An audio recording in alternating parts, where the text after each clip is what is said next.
Good morning. Welcome back to Luderco Arms. This is going to be part one of a couple of part series on conserving this Enfield No. 1 Mark III. Right off the bat, I apologize. I filmed a lot of the disassembly without the camera on. So here's where we are right now. What this is going to be is this customer wants a deep cleaning.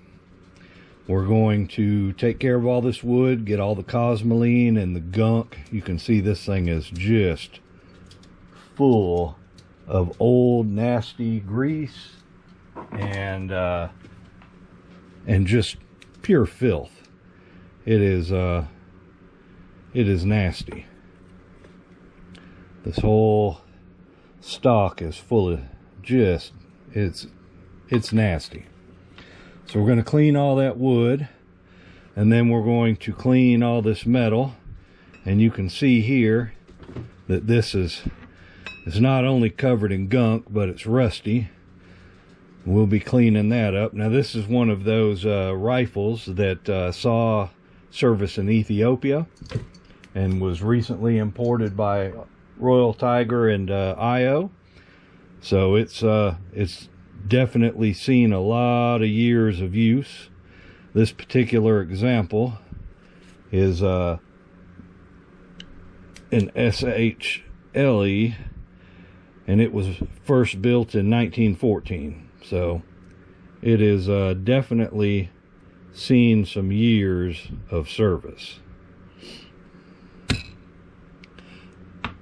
So what we'll do right now, I will finish disassembling this and show you disassembly of the bolt, and then part two will probably be doing the wood, because that usually takes longer than the metal.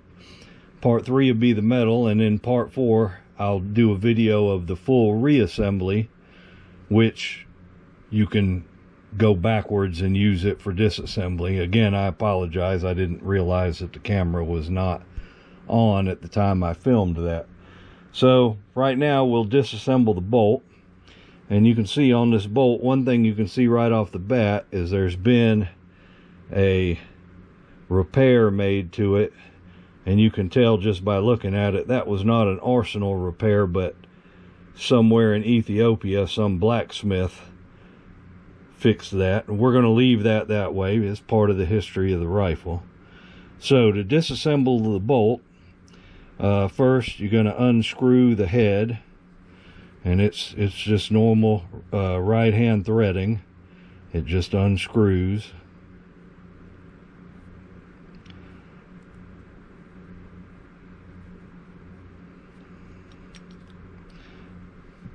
Now on this, the extractor is here, and there's a little screw right here that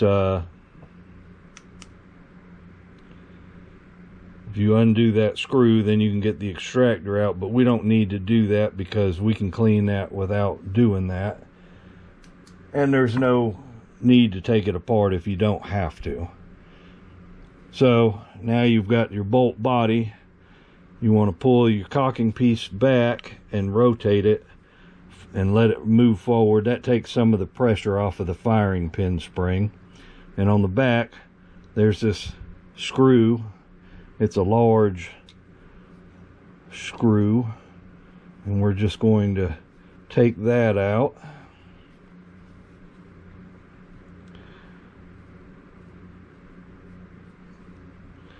And then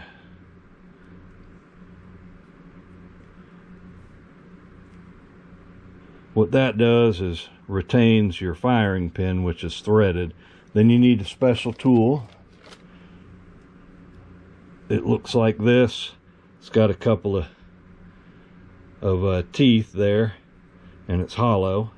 Got a handle for turning, and it fits down over your firing pin, and then you turn it, and it should, yep, there we go, lock into the teeth there. And then you can just unscrew, use that to unscrew the firing pin from the cocking piece. Cocking piece will fall out, and then your firing pin and its spring will come out the front. And you can see right here the two notches that this tool engage, just like that. That's how that works. So that's disassembled. And what I do when I disassemble stuff is I usually take all the parts of each assembly and throw them in a sack to keep them all together as we go through the process of cleaning them. So we'll put all that in there and set it aside.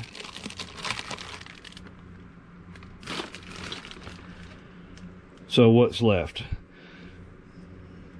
Because this front sight is still in good shape, the spring's not broken, and it's still operational, I am not going to take it apart. You can knock the pin out, pull it off.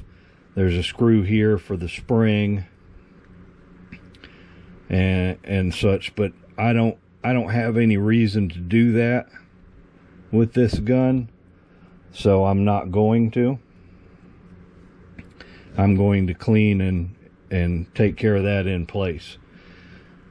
Back here, right here, we've got the screw that retains the spring for the bolt head, and also is the pivot point for the sear. So we just want to get our correct screwdriver here, and we want to loosen that just a little bit, and then we'll take a pair of needle nose pliers and gently squeeze the spring and pull it out of there. And you can just see how much filth is coating these parts. Once that's out of there, go ahead and remove this screw fully.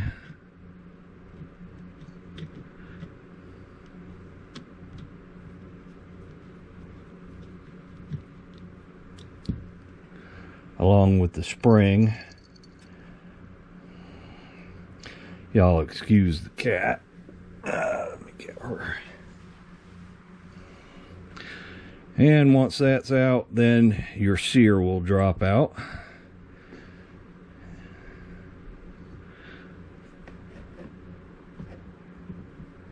Then all that remains is this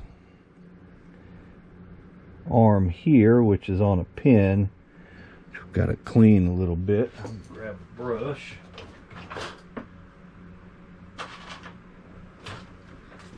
Clean a little of this filth away. Maybe we can see our pin. There it is right there.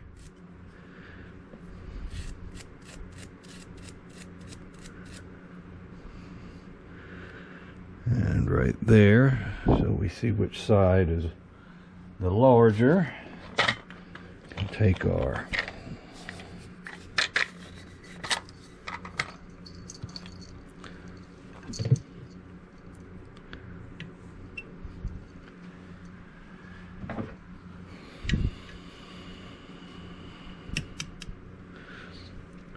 that shouldn't be too hard to push out, and then you can take that piece off. And at this point, I am as disassembled as I need to go for this job. Now you can, on this other side, you can take this safety apart, but they're very finicky when you put them back together. This one is actually operating, and so I'm going to leave it together and go with it that way.